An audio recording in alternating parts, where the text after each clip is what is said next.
Olá, pessoal que está acompanhando a gente ao vivo nas redes sociais. Estamos falando diretamente do centro da cidade, na Praça da Sé. Vocês estão aí com lindas imagens aéreas desse charmoso edifício de 1939, que hoje abriga a Caixa Cultural e o Museu da Caixa.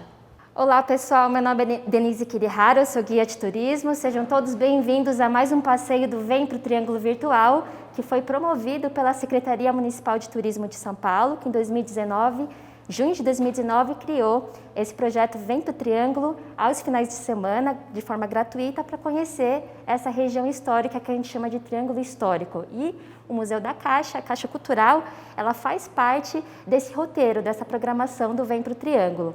A gente agora está fazendo de forma virtual por conta da situação da pandemia, mas entre no site do Turismo Pré-FSP, no site da Prefeitura, para acompanhar a programação para vocês voltarem e fazerem de forma presencial, tá bom? Nós estamos nesse edifício charmoso, imponente, na Praça da Sé, que chama Edifício Sé, é um edifício de 1939, e dentro desse prédio, no térreo, no primeiro andar e no segundo andar, funciona a Caixa Cultural. Tem exposições, tem espetáculos de música, de teatro e de dança, e nós estamos agora no sexto andar, onde tem o Museu da Caixa, que é uma forma de resgatar o patrimônio, a história da Caixa Econômica Federal. Bom, quem vai acompanhar a gente hoje é o Guilherme Bertolino. Tudo bem, Guilherme? Tudo bem, você? Tudo bom. Esse é o Guilherme, pessoal, ele é educador do Museu da Caixa, e ele que é um dos que conduzem esse passeio guiado aqui dentro, né? Para as pessoas conhecerem melhor a história da Caixa através de fotos, móveis, documentos que a gente vai ver daqui a pouquinho, né, Guilherme? Isso, e obrigada exatamente. por receber a gente. Imagina, bem-vindos à Caixa, bem-vindos ao Obrigada. museu. Bom, a gente pode começar te mostrando uma foto e apresentando o prédio? Tá, deixa eu ver. Bom, como a Denise disse, nós estamos no Edifício Sé, que é este prédio aqui. É um prédio que foi inaugurado em 1939 e ele tem diversas identificações em relação ao centro da cidade e aos outros prédios que o diferencia. Que no caso, dá para a gente perceber, como você mencionou, a imponência dele, né, pelo seu tamanho. A gente percebe que a largura dele é muito maior se comparada de outros prédios, né? Que eles estão sempre num nível menor de altura, muito mais menores em vários sentidos, né? E nessa fotografia a gente vê que só dava ele mesmo. Exatamente. Na arquitetura da época, o comum era fazer prédios pequenos, então um prédio grande se diferencia e se destaca. E é exatamente o que está acontecendo com o Edifício Sé, né? E além disso, tem outras coisas que também o caracterizam. No caso da sua arquitetura, a gente tem uma questão que é bem legal da gente pensar. Aqui na fachada, a gente tem uma fachada inspirada no período neoclássico, né? Greco-romano. Então, é uma arquitetura de inspiração greco-romana feita com mármore negro, de colunas jônicas. Isso por si só já é um diferencial muito grande, é muito difícil a gente encontrar isso em outros espaços. E ela é uma arquitetura mesclada desse prédio. Da fachada para cima, a gente vê que a arquitetura ela funciona de uma forma diferente, né? Aqui ela é inspirada em Art Deco e ela é caracterizada por formas geométricas básicas, como a gente dá para perceber aqui nas janelas e tal. E principalmente a simetria também. Então, até aqui é clássica. Isso. E daqui é Art Deco, que é um estilo francês.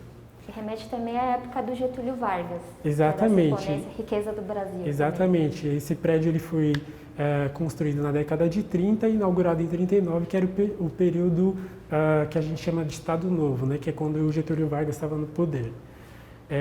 E fora isso, dá para a gente perceber também nessa foto outras coisas interessantes. Os né? carros também, né? Os na Praça carros, da Sé. Tinha estacionamento na Praça estacionamento da Sé, na né? praça.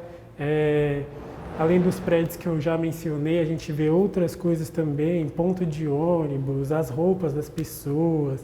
Enfim, dá para a gente notar muitas coisas aqui, né? Tem outras fotografias aqui também, né? Quando o visitante Bom, aqui é já a entrada principal para o visitante, né? Aqui, e ele já entra nesse corredor. Isso, aqui a gente está no corredor de entrada, né, do 6º andar do museu.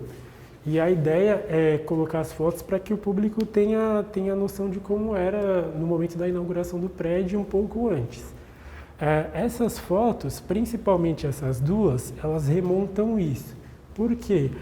Porque a Caixa ela foi criada em São Paulo em 1875.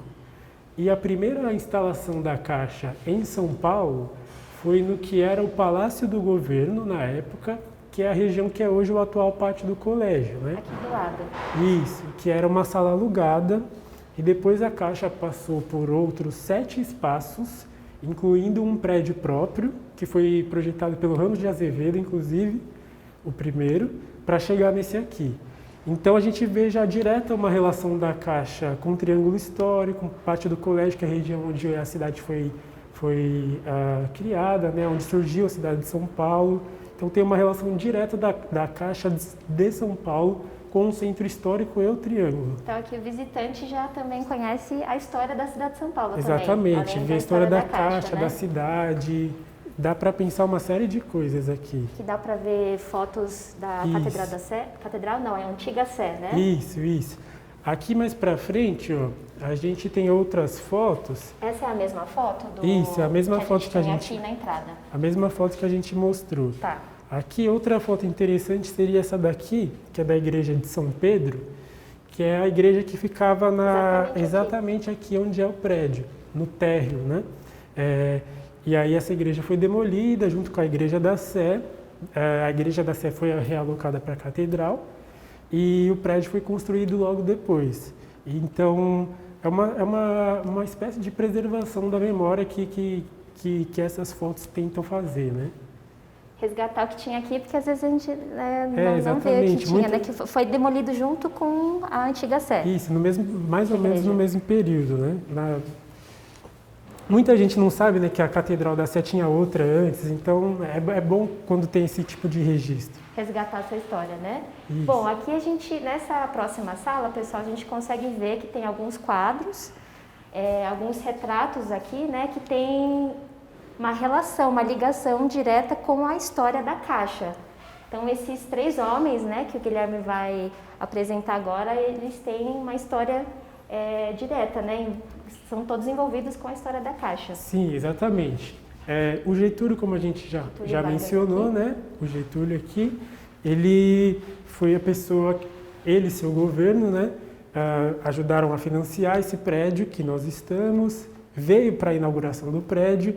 Então, tem uma razão importante, e essa é a razão do porquê ele está aqui. Aqui ao meio nós temos o Dom Pedro II, que foi o criador da Caixa. A Caixa tem sua origem no Rio de Janeiro, que era a capital do Brasil na época, em 1861. Ainda chamava Caixa da Corte. E aí depois tem a criação das filiais, a de São Paulo é a segunda, em 1875, e por isso que Dom Pedro está aqui. E essa terceira figura é o Barão de Itapetininga. Por que ele está aqui? Porque que na criação da Caixa, em 1875, o governo imperial, ainda por razões, por diversas razões, né? Por exemplo, a Guerra do Paraguai, estava em dificuldade financeira. Então, o que aconteceu? A Caixa foi instalada, foi criada, mas tinha dificuldades para entrar em funcionamento. O Barão de Itapetininga emprestou uma quantia de 25 mil contos de réis para a Caixa entrou em financiamento e depois a Caixa devolveu o dinheiro para ele.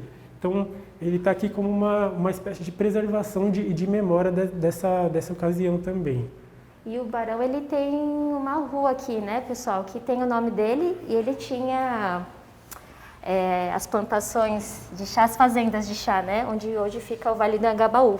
Então, foi um personagem super importante aí na nossa história da cidade. Eu sabia já a ligação do Getúlio e do Dom Pedro II, mas o Barão de Itapetininga é interessante. Não sabia a ligação dele com a história da Caixa.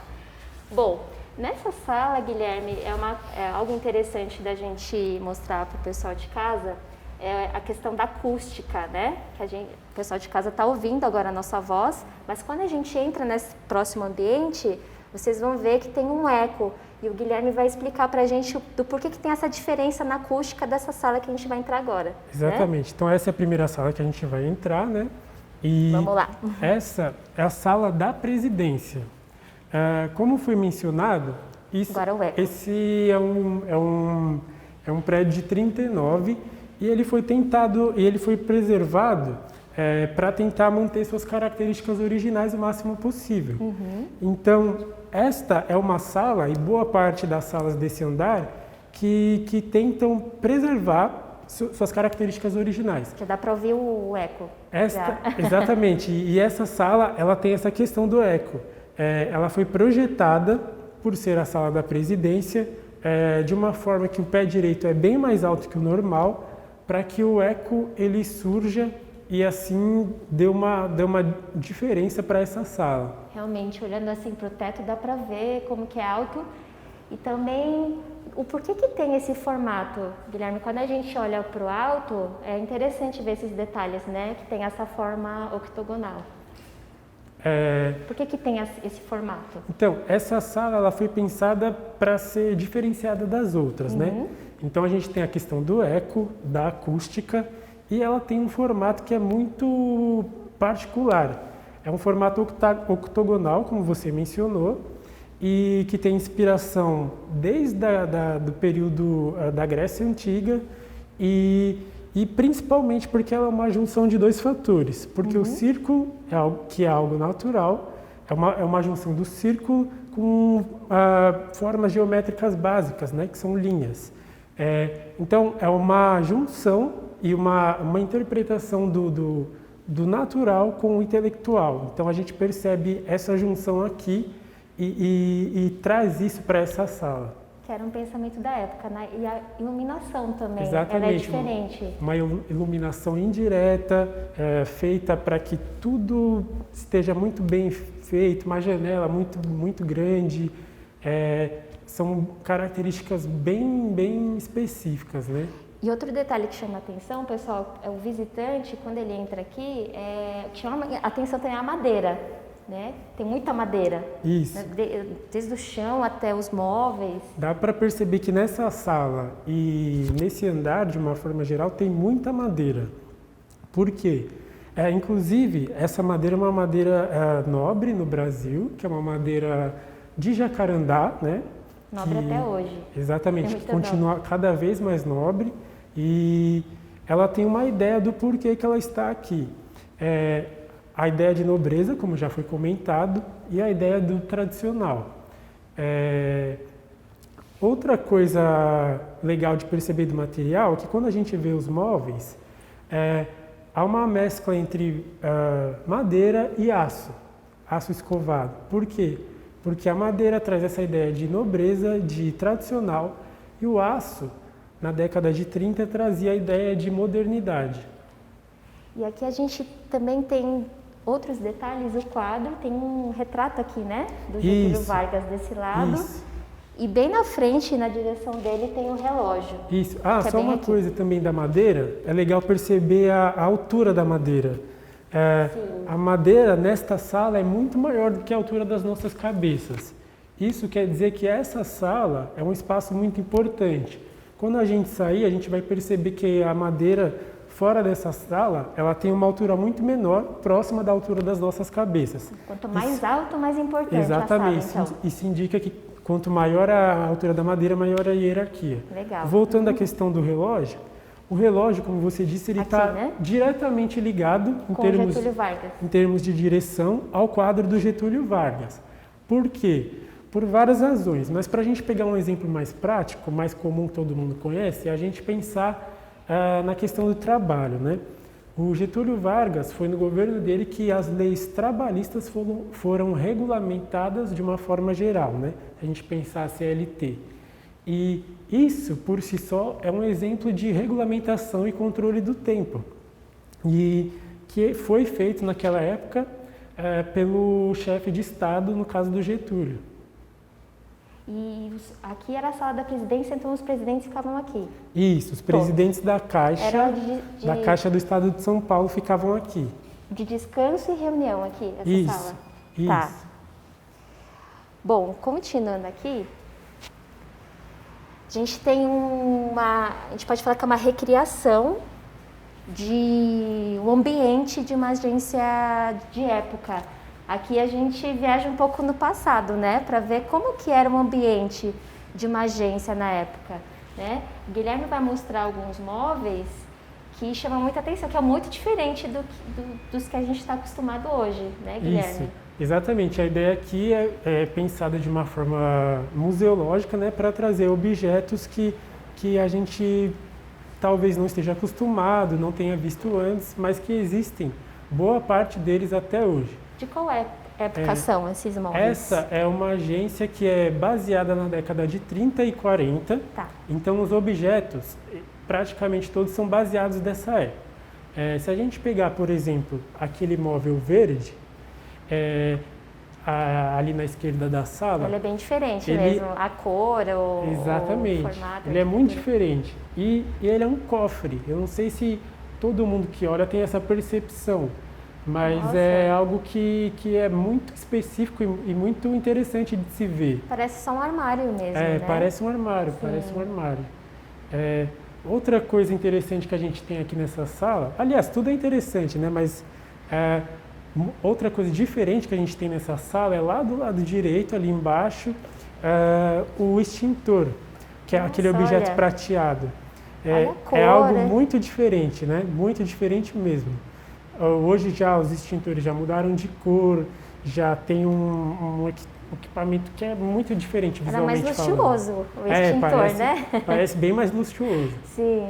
E ali em cima dele a gente Do tem lado, onde tem o do relógio. lado ali em cima a gente Tá. tem um relógio de ponto, um relógio de ponto, que é muito diferente também dos relógios de pontos que a gente está acostumado a ver. E esses móveis são de colecionadores? Porque vocês recriaram com base em algumas fotografias esses ambientes, né?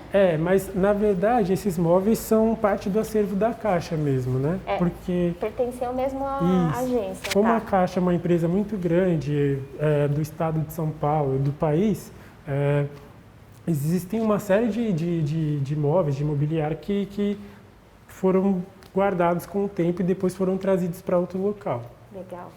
Bom, pessoal, aqui a próxima sala que a gente vai entrar já dá um indício do que a gente vai ver, né? Tá escrito loterias, que é a história das loterias mesmo, né, Guilherme? Isso. E existe faz tempo. Exatamente. Aqui a ideia é passar um pouco da história da loteria e para a gente compreender um pouco mais a fundo, né? Aqui nessa sala, a gente... aliás, como você comentou, que é muito antigo, as loterias no Brasil existem mais ou menos desde o século XVIII, mas não eram de administração pública. Elas só passam a ser de administração da Caixa em 1960. E aqui a gente tem uma série de objetos que contam isso. A gente tem Essas máquinas aqui. essas máquinas onde as pessoas poderiam... aliás, os trabalhadores da Caixa fariam o jogo da pessoa, né? Hoje você vai na lotérica, escolhe os números e a pessoa faz o jogo para você. Aqui tá essas a máquinas, perfuradora de cartões. essa primeira perfuradora de cartão, e a gente percebe a evolução, né? Porque essa perfuradora marrom ela é mais analógica e essa última Já dá para ver que é bem mais moderna. ela é muito aqui, mais né? moderna, ela tem uma espécie de um teclado, ela tem uma caneta e dá para perceber muita diferença. Aí, aqui desse lado a gente tem bilhetes, frações, fotos de vencedores, enfim, tudo que ambienta a loteria. E aqui a gente tem coisa desde a década de 10, de 20, 30, 40, bem interessante do ponto de vista histórico. Tem até alguns bilhetes especiais que alguns artistas fizeram. Isso, né, que a gente tem tem alguns artistas como cartaz Djanira. também. Dá para ver como que era a propaganda também, né? Aqui na parede da loteria. E, bom, aqui a gente tem que o pessoal já conhece já, que são esses globos onde são feitos os sorteios, né? Isso. Aqui o interessante é a gente pensar que, a gente perceber que a mecanização do serviço ele foi alterado, né, com a questão da tecnologia, mas aonde se faz o sorteio é basicamente a mesma coisa. Tem bolas e é o objeto onde se faz o sorteio, né? As bolas elas são pesadas para evitar tipo de fraude e, enfim, e ainda é público até hoje. Se alguém quiser ver, é perto da rodoviária do Tietê. o pessoal pode acompanhar, Pode, então, pode acompanhar. consegue acompanhar, isso eu não sabia. Eu sempre achei que a loteria fosse da Caixa, fosse pública, eu não sabia que tinha loteria privada. Todo né? mundo tem essa impressão mesmo, mas é algo que é da Caixa só nos anos 60. Legal. Bom, aqui a gente está passando pelos cofrinhos rapidamente, né? Isso, Só tem para mostrar para vocês. cofres desde a década de 60, que também são um dos produtos que a Caixa tem, que todo mundo conhece. Bom, agora a gente vai entrar numa sala, que é uma sala bem legal também, bem interessante, que é a sala da poupança. E quando a gente fala em poupança, né, Guilherme, uma das ideias quando a Caixa foi fundada, a Caixa Econômica Federal foi fundada, foi incentivar a poupança, ser um banco popular, incentivar a poupança também, né? Exatamente, a Caixa tem desde a sua criação a ideia de ser um banco popular. E ela era baseada em dois fatores fundamentais para seu funcionamento, que é a poupança e o penhor. Na poupança ela tinha um incentivo muito maior para que as pessoas pudessem colocar suas quantias, e também era de fácil acesso, né?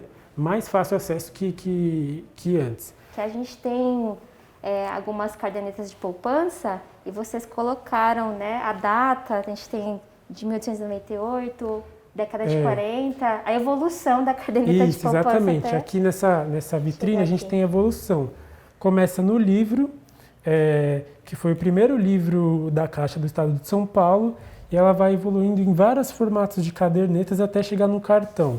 Legal. E o interessante de contar uma história, trazer uma história sobre os clientes da Caixa, é que a primeira pessoa a depositar na Caixa do Estado de São Paulo é chamada Flores Bela de Araújo. Foi uma mulher. Exatamente, foi uma mulher. A gente consegue ver, pessoal, quem visitar tem uma fotografia, ela aqui, né? A gente tem uma foto dela e um quadro ali na parede, como uma lembrança da nossa primeira cliente. E quem que era ela? Ela Guilherme? era uma mulher de 20 e poucos anos, viúva na época, e ela morava na Rua Direita também, que é uma rua muito famosa daqui, faz parte do Triângulo também, né? E a história que tem por trás da abertura é muito interessante. Ela queria abrir uma poupança, porém aquele período era um período de dificuldade em vários sentidos, mas principalmente para as mulheres. Não era muito bem aceito, muito bem visto com que as mulheres andassem sozinhas nas ruas. Então ela notificou a Caixa que ela queria abrir uma poupança, e a Caixa foi até ela para fazer o registro da poupança dela. E aí ela pôs uma quantia de R$5.000 e conseguiu abrir a sua poupança. Tinha até que ter autorização dos maridos para poder abrir essa conta poupança. Isso. No caso, como ela era viúva, acho que esse processo foi um pouco mais fácil. Exatamente. Né? Para ela, como era viúva, ela só não precisou de autorização de ninguém. Outra coisa interessante também das poupanças é que a Caixa possibilitou, no Brasil, a abertura de poupança para pessoas escravizadas. Comprar carta de alforria também. Exatamente. Então, o que as pessoas faziam? Elas, geralmente, era algo difícil, né, de acontecer, mas essas pessoas abriam a sua poupança com autorização do que hoje a gente chama de proprietário, né, e aí essas pessoas iam guardando dinheiro para poder comprar sua carta de alforria e assim conseguirem sua liberdade. E é algo que, por mais que seja difícil, é importante de mencionar, porque é algo que faz parte da história do Brasil, né? E falando em história, aqui também a gente tem, pessoal, além da história da poupança, a história da nossa moeda brasileira, o nosso dinheiro também aqui, né? E dá para ver como que é feito até hoje em dia, né, Guilherme, essa troca, Isso. né? Hoje, a gente vê arroz, nessa vitrine aqui. A gente vê a evolução da moeda, né? Desde o período em que não existia uma moeda propriamente dita, que é o que a gente chama de escambo, que é a troca, né? Então as pessoas trocavam arroz por trigo, por peles, por azeite, por sal, e, enfim, assim sucessivamente, dependendo do local, até vir o surgimento do metal, que começam a vir as primeiras moedas. E aí a gente percebe também nessa vitrine algumas notas da história do Brasil que são muito difíceis de serem vistas e muito interessantes. A gente tem diversos tipos de moedas e diversas representações de notas diferentes. Então tem desde réis, tem cruzeiro, Cruzado. tem real, e enfim, tem nota que tem Machado de Assis. Machado de Assis, inclusive, teve uma poupança na Caixa, no Rio de Janeiro. Ah, é? Nossa, menciona faz a Caixa, parte do... Menciona a Caixa em um de seus contos, é interessante. E aí ali, a evolução até o cartão, e aqui, ali termina Dr. com Ayrton Senna aqui no cartão de crédito. Termina com cheques e cartões. Legal. Bom, vamos seguir então, Guilherme, porque tem muita coisa para a gente mostrar ainda, pessoal. E só para falar para vocês, a gente tem 13 salas aqui, só que a gente vai visitar 9 delas, né? Só para mostrar para vocês que, além do que a gente vai mostrar hoje, tem muito mais para vocês visitarem. Aqui é interessante, né, Guilherme, a gente passar, porque a gente consegue ver um pouquinho da estrutura interna do prédio, a arquitetura, né? As escadas. E também, além da arquitetura, que aqui é inspirada em Art Deco também, que é a decoração do prédio, né? A gente percebe que a gente nota que essa escadaria, ela era a entrada principal do prédio, né? Então, nos primeiros andares no térreo, primeiro, né, que antes chamavam de loja sobre loja também, ficava um atendimento ao público e depois ia subindo para os funcionários da Caixa. Ah, então os correntistas subiam por aqui mesmo. Correntistas, gerentes, o presidente da Caixa. E aqui também é legal notar, aqui na direita, na minha esquerda, né, que o nível da madeira é bem mais baixo no corredor. Sim. Então aquela questão da hierarquia da madeira que a gente comentou é bem fácil de ser notado aqui. Aqui no corredor, né? Quanto mais alto, mais importante. Exatamente. A sala era. Bom, outra sala legal é a sala do penhor. Então, que você comentou, né, que uma das bases da ideia da fundação da Caixa Econômica foi a poupança e o penhor. Isso, né? Exatamente. E aqui a gente consegue ver os instrumentos que eram medidos, né, Guilherme? Isso. Para avaliar as joias. Isso. Aqui foi montada uma sala onde a gente tem diversos instrumentos de avaliação para quando alguém vai penhorar alguma coisa. Tá. Para contar a história do penhor também, o penhor existe faz muito tempo, era feito de forma privada aqui no Brasil, depois passou a ser feita pela Caixa. Já existia bem antes, então? Já existia bem antes, igual a loteria. Tá. E em 1875 chamava Monte do Socorro, que é um nome muito interessante também para a gente pensar, curioso até, né? Que é Monte do Socorro? Porque literalmente as pessoas que precisavam de dinheiro penhoravam seus objetos e conseguiam dinheiro de uma forma mais fácil. Então, se tivesse uma joia preciosa, ela podia penhorar e depois de um tempo, se ela conseguisse dinheiro, pegar de volta. Teve gente aqui que a gente já encontrou registro de penhorar roupa íntima, de penhorar brinquedo. Não era só joias? Não, basicamente no começo era joia, depois você poderia penhorar tudo que você quisesse que tivesse valor, que valia a pena para a empresa, né? Tá. E fora esses objetos, como alicate, parquímetro, enfim, a gente também tem diversos tipos de balança. Aqui? Porque todas são balanças de precisões, mas são balanças de precisões de tipos diferentes, né? São balanças bem específicas, então. Exato. A gente tem até essa verde aí, que é uma balança de precisão de diamante. Só para diamante mesmo. Isso. Até poderia ser usado, mas o ideal é que se use mais para diamante. Legal. E, aqui, outra sala importante também, né? Principalmente por essa situação da pandemia, né? A gente valorizar os profissionais da saúde. Aqui a gente está na sala médica, que eram para os funcionários. Isso. E as famílias também. Exatamente.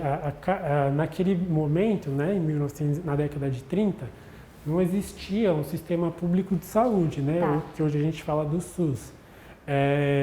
Então, algumas empresas, como a Caixa, ofereciam esse benefício, digamos assim, de uma assistência médica para os seus funcionários, familiares. E essa assistência médica, ela era diversa. A gente tem desde assistência odontológica e, enfim, completa.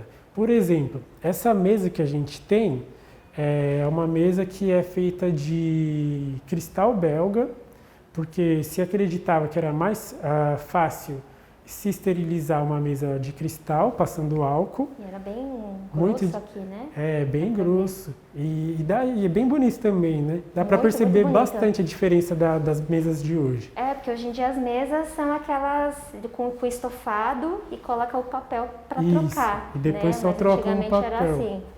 E também essa mesa servia para diversos tipos de atendimentos. Então tem desde atendimento odontológico, microcirurgias, ginecologista e enfim, e assim por diante. Nessa sala a gente tem outros objetos, né, como injeções e assim por diante, todos usados na medicina. Aqui do ladinho tem outra sala, que está escrito Sala da Habitação. E por que essa sala chama habitação, Guilherme? Porque a Caixa, um dos produtos da Caixa, como a gente viu, poupança, penhor, a Caixa passou a apoiar o financiamento de habitação, financiamento de casas. Até hoje, né? Bem Isso, forte esse programa hoje. social, Todo mundo né? conhece esse programa da Caixa. E aqui, essa sala, que aliás é uma sala que tenta preservar o seu aspecto original, ela conta essa história, por isso o nome é habitação. E além da questão habitacional, a gente percebe que a vista Gente, que essa sala olha tem essa vista, pessoal, é bem que a gente única, tem né? pra Bem Praça da diferente. Sé, lindo, lindíssimo. Bem de frente para a praça, para a catedral. Esse ângulo da Catedral da Sé, que eu acho que em outro lugar tem, né? Com esse Acho ângulo. muito difícil ter nessa altura e nesse ângulo. Que as pessoas tenham acesso, né? É. Talvez por prédios privados, né? Fechados, mas aqui todo mundo que visita o Museu da Caixa tem essa vista incrível. Por isso faz muito sucesso. Todo mundo vem, quer tirar foto. Selfie, um monte de foto. Essa sala faz sucesso. Aqui outra coisa interessante também é a gente mostrar as diferenças de telefone, alguns objetos como mata-borrão, que eram objetos antigos e muito diferentes dos que existem hoje. Esse telefone eu achei bem diferente. Bem diferente. Lembra até um celular um pouco, né? Lembra. Foi uma inspiração, talvez, né? Para os celulares que a gente tem agora. Bom, vamos continuar. O Museu da Caixa é grande.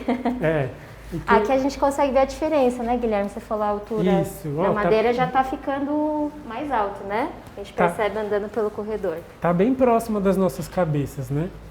Aqui, inclusive, já pegando o gancho da madeira, essa daqui é a sala do Conselho Administrativo. E é toda de madeira também, gente. A parede, do chão até o alto, né? Literalmente a gente percebe a presença da madeira aqui.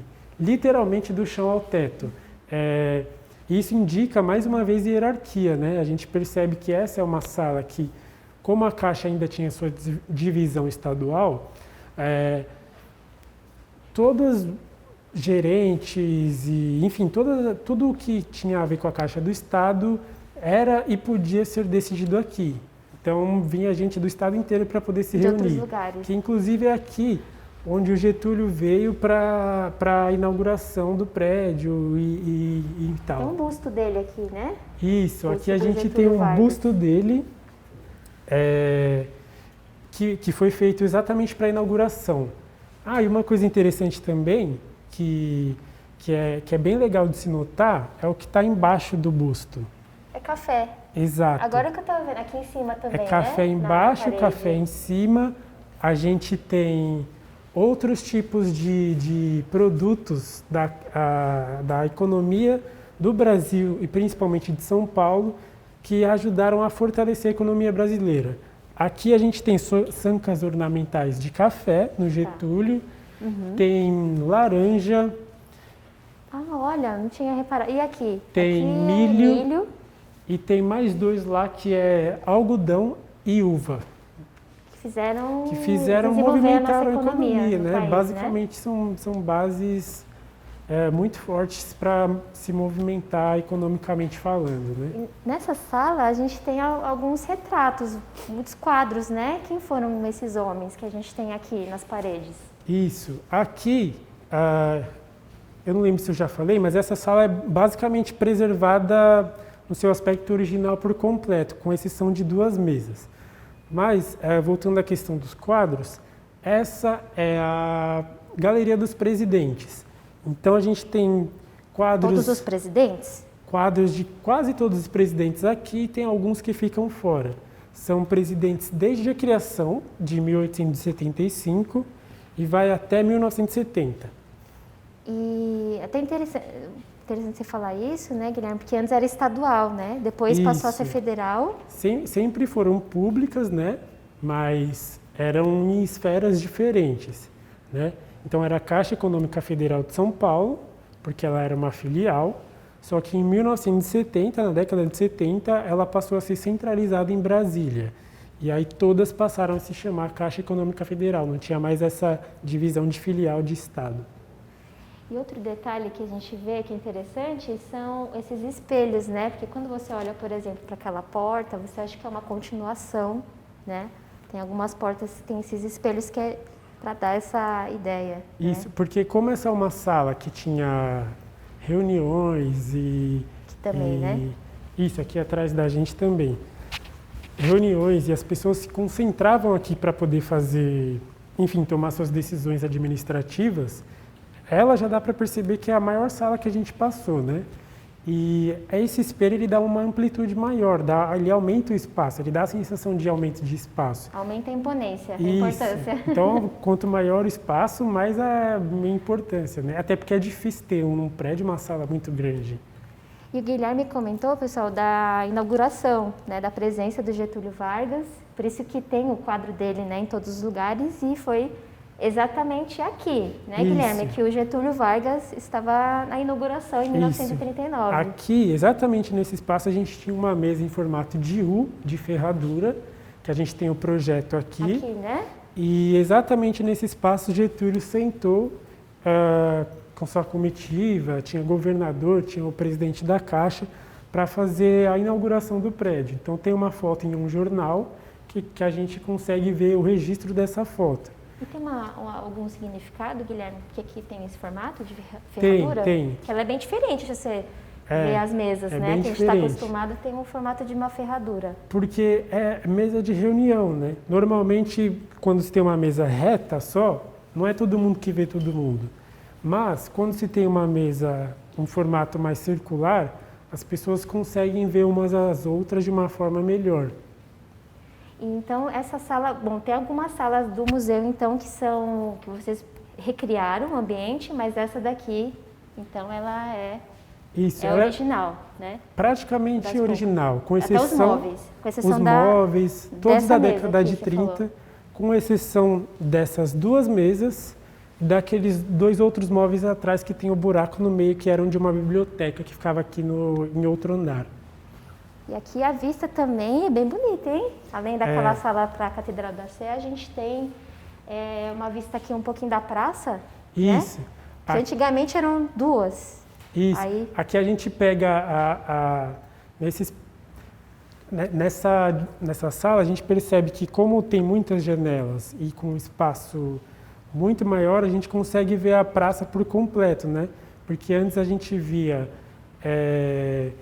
mais a catedral e ali onde era o estacionamento, que a gente viu na outra foto, e aqui a gente consegue perceber a Praça da Sé, o Espelho d'Água, lá atrás tem o Palácio da Justiça, dá para ver a praça muito maior já depois que ela foi reurbanizada várias vezes. Ali o palácio é lindo também, né? Sim, muito bonito. Tem esses espelhos d'água. E esses espelhos d'água são algo novo, né? Porque teve restauração. Com a chegada do metrô mudou tudo, né? Isso, exatamente. Chegou o metrô e veio um projeto, né? Todo um planejamento para reestruturar a Praça da Sé e vieram esses espelhos d'água, que é muito bonito também. Sim. Bom, gente, a gente está chegando no fim, né, Guilherme? Passou rápido. Com muita informação, né? Foi. Isso porque a gente não visitou tudo. Isso que eu ia falar, foi uma visita reduzida, né, por questão de espaço e tempo, mas a gente tem ainda outras salas que são interessantes de serem vistas também. Além de os outros andares, como você mencionou, o térreo, o primeiro e segundo, que é onde ficam as exposições. E, enfim, tem apresentações também, shows e teatro e etc. É bom lembrar também que é tudo gratuito e a gente está com uma programação também online de oficinas, palestras, bate-papo, que qualquer um pode ter acesso, só necessita uma inscrição prévia. Legal. Bom, queria agradecer então, Guilherme. Obrigada, viu, Guilherme, Nada. por conduzir a gente nesse passeio super legal pela Caixa Cultural, pelo Museu da Caixa. Então, lembrando, pessoal, entre no site, nas redes sociais da Caixa Cultural para vocês acompanharem toda a programação deles. Não tem só esse museu, tem espetáculo de dança, música, teatro também, Sim. né? Tem uma programação extensa que é gratuita. Então, é importante a gente valorizar toda essa programação cultural que é muito acessível, gratuita. Muitas pessoas às vezes não sabem, né? Que a gente Sim. tem toda essa riqueza cultural em São Paulo e ainda é gratuito. E lembrando que a Caixa Cultural, ela faz parte desse roteiro do Vem Pro Triângulo, então fica o convite para todos vocês visitarem a Caixa Cultural, que tem muita coisa, muita história para vocês conhecerem aqui. E lembrando que esse é um projeto da Secretaria Municipal de Turismo de São Paulo, que criou esse projeto Vem Pro Triângulo como uma forma de vocês conhecerem a história da cidade, todos esses pontos turísticos que faz parte da região do Triângulo Histórico. Então, também deem uma olhada no site da Prefeitura, que é Turismo Pré-FSP, ou @Turismo Pré-FSP no Instagram e no Facebook, para vocês acompanharem toda a nossa programação, tá bom? Muito obrigada, pessoal, que acompanhou a gente e até a próxima. É isso aí, pessoal. Terminamos o passeio pela Caixa Cultural, mais um tour virtual promovido pela Secretaria Municipal de São Paulo. Acompanhe a programação da gente, as nossas mídias sociais, redes sociais, @Turismo Pré-FSP. Te vejo na próxima. Até lá!